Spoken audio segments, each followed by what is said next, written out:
Hello students, welcome to shiny maths 10ஆம் வகுப்பு பயிற்சி 3.6ல் 6வது கொஸ்டின் பார்க்கலாம்.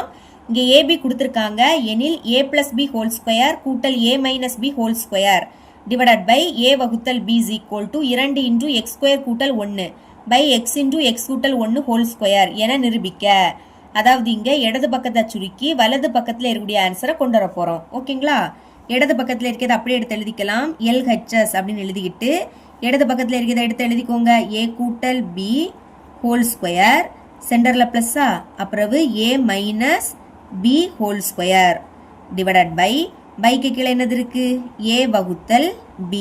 இதுவும் போன சம் மாதிரி தான். முதல் இதை சுருக்கணும்.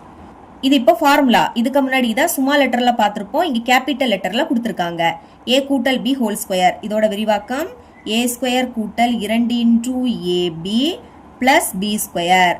அப்புறம் சென்டரில் ப்ளஸ் இருக்கு. இனி a minus b whole square. இதோட விரிவாக்கம் a square minus 2 into ab plus b square. ஞாபகம் வச்சுக்கோங்க, இங்கே சென்டரில் மைனஸ்னால் இந்த இடத்துல மைனஸ் வரும். பை போட்டுக்கலாம். இனி a எழுதிக்கோங்க. வகுத்தல் அப்படின்னாலே அதுக்கு பதில் பை போட்டுக்கலாம். வகுத்தல்னா பைன்னு தான் அர்த்தம். அடுத்து b, b-யை கீழே எடுத்து எழுதிக்கோங்க. இப்போ plus 2ab minus 2ab cancel. சேமாக இருந்து வேற வேற குறியீடுனா கேன்சல் ஆகிடும். இங்கே a ஸ்கொயர் இருக்குது, இங்கே a ஸ்கொயர். ரெண்டுமே ப்ளஸில் இருக்குது. அப்போ கூட்டுங்க. a ஸ்கொயர் இங்கே 2 வாட்டி இருக்கா? கூட்டினா 2 இன்டூ a ஸ்கொயர்னு கிடைக்கும். அப்புறம் இங்கேயும் b ஸ்கொயர், இங்கேயும் b ஸ்கொயர். இதுவும் 2 வாட்டி இருக்குது. அப்போ கூட்டினா 2 இன்டூ b ஸ்கொயர் கிடைக்கும். ரெண்டுமே ப்ளஸ். அப்போ ப்ளஸ் போட்டுட்டு 2 இன்டூ b ஸ்கொயர்னு எழுதிக்கோங்க. இனி வகுத்தல். பைனாலே வகுத்தல்னு அர்த்தம். வகுத்தலுக்கு பதில் பெருக்கல் போட்டுக்கிட்டு இதை தலைகீழாக எழுதணும். அதாவது கீழே உள்ள b-யை மேலேயும் மேலே இருக்கக்கூடிய a-யை கீழே எழுதிக்கணும். இப்போ இதுக்கு பிராக்கெட் போட்டுக்கலாம். பாருங்க, இங்கே 2 இருக்கு, இங்கே 2. அப்போ 2 பொதுவாக வெளியே எடுத்துட்டு பிராக்கெட்டை ஓப்பன் பண்ணிக்கோங்க. இங்கேருந்து 2 வெளியே எடுத்தால் பாக்கி என்னது இருக்கு? a ஸ்கொயர் இருக்கும். ப்ளஸ் இங்கேருந்து 2 வெளியே எடுத்தால் பாக்கி அங்கே b ஸ்கொயர் இருக்கும். பெருக்கல் b பை a. இதுக்கு மேலே இதை கேன்சல் பண்ண முடியாது. அப்போ மதிப்புகளை பிரதியிடலாம். 2 எடுத்து எழுதிக்கோங்க. அப்புறம் இந்த ஸ்கொயர் பிராக்கெட். இனி ஏயோட மதிப்பு எக்ஸ் டிவைடட் பை எக்ஸ் கூட்டல் 1. அப்போ ஏக்கு பதில் அதோட மதிப்பு எடுத்து எழுதிக்கலாம். எக்ஸ் டிவைடட் பை எக்ஸ் கூட்டல் 1. ஸ்கொயர் இருக்குது, அதனால ஹோல் ஸ்கொயர் போட்டுக்கணும். சென்டரில் ப்ளஸ்ஸு. இனி பியோட மதிப்பு 1 பை எக்ஸ் கூட்டல் 1. அப்போ பிக்கு பதில் 1 பை எக்ஸ் கூட்டல் 1 எழுதிருங்க. இங்கேயும் ஸ்கொயர் இருக்குது, அதனால ஹோல் ஸ்கொயர் எழுதிக்கலாம். பிராக்கெட்டை க்ளோஸ் பண்ணிடுங்க. அடுத்து இந்த பெருக்கல் பியோட மதிப்பு என்னது? 1 பை, அதாவது இங்கே இருக்குது எக்ஸ் கூட்டல் 1. அப்புறம் இந்த பை ஏயோட மதிப்பு இங்கே எழுதியிருக்கோம். எக்ஸ் டிவைடட் பை எக்ஸ் கூட்டல் 1. அடுத்து இந்த 2 எடுத்து எழுதிக்கலாம். பிராக்கெட் போட்டுக்கோங்க. இங்கே ஹோல் ஸ்கொயர் இருக்குது. அப்போ இந்த ரெண்டுக்குமே அந்த ஸ்கொயர் பொதுவு. முதல்ல எக்ஸ் எழுதிக்கிட்டு அதுக்கு ஸ்கொயர் எழுதிக்கணும். பை கீழே இருக்கக்கூடிய எக்ஸ் கூட்டல் 1 எழுதிக்கிட்டு இதுக்கு ஹோல் ஸ்கொயர் போட்டுக்கணும்.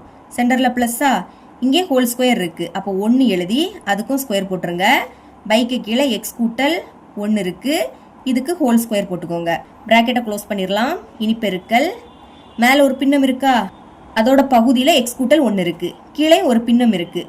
இதோட பகுதியிலே எக்ஸ் கூட்டல் 1 சேமாக இருந்தனால கேன்சல் பண்ணிட்டோம். இப்போ மேலே பாக்கி 1 இருக்குது. பைக்கு கீழே பாக்கி என்னது இருக்குது? எக்ஸ் இருக்குது. இனி இந்த 2 எடுத்து எழுதிக்கோங்க. பிராக்கெட் போட்டுக்கலாம்.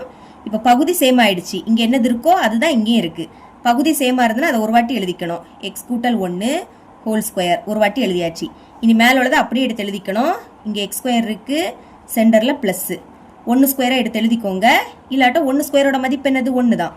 அடுக்கில் 2. அப்போ 1 2 வாட்டி எழுதி பெருக்கணும். பெருக்குனா 1 தான் கிடைக்கும். பிராக்கெட்டை க்ளோஸ் பண்ணிடுங்க. பெருக்கல் 1 பை எக்ஸ். அது அப்படியே இருக்கட்டு. இனி பாருங்க, பிராக்கெட்னா பெருக்கல் தான் அர்த்தம். அப்போ மேலே உள்ளது எல்லாத்தையும் பெருக்கிடலாமா? 2ஐயும் 1ஐயும் பெருக்குனா 2.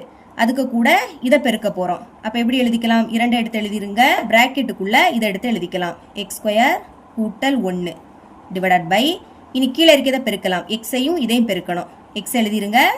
இதை அப்படியே எடுத்து எழுதிக்கோங்க. எக்ஸ் கூட்டல் 1 ஹோல் ஸ்கொயர். இப்போ இதுதான் இடது பக்கத்தில் இருக்குது. அப்போ அதை கொண்டு வந்துட்டோம். இஸ் ஈக்குவல் டு ஆர்ஹெச்எஸ்ன்னு எழுதிக்கோங்க. ஃபைனலாக தேர்ஃபோர் இப்படி போட்டுக்கிட்டு நம்மள்ட்ட நிரூபிக்க சொன்னாங்க பார்த்தீங்களா? இதை அப்படியே எடுத்து எழுதிக்கிட்டு என்பது நிரூபிக்கப்பட்டது அப்படின்னு எழுதிக்கணும். இவ்வளோதான் இந்த சம்.